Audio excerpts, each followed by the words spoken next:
Komisioni Shtetëror i Zgjedhjeve sot ka mbyllur listën e votuesve për zgjedhjet e përsëritura për kryetar në komunat Gostivar, Mavrov, Rostush, Vrapçisht dhe Qendër Zhup.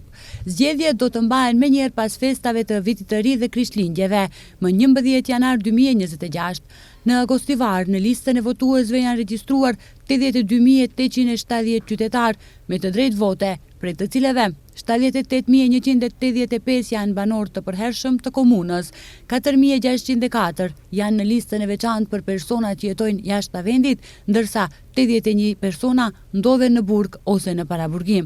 Në Mavrov Rostush, në listën e votuesve janë regjistruar 10.575 persona, prej të cileve 9.622 në listën për banorët e komunës, 951 jashtë vendit dhe 2 në burg ose në paraburgim.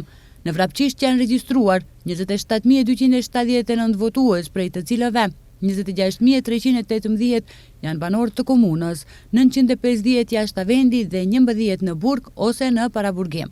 Në Qendrën Zhup, lista përfshin 7.562 votues, prej të cilëve 6.305 janë banorë të komunës dhe 1.257 jashtë vendit. KSZ gjithashtu ka miratuar udhëzimin për votimin në vendvotimet me më pak se 10 votues. Të tilla janë në Gostivar 2, 0480 thye 7 votues dhe 0154 thye 3 votues, dhe 5 në Mavrov Rostush 0463 thye 6, 0482 thye 5, 0484 thye 5, 0485 thye 8 dhe 0485 thye 5.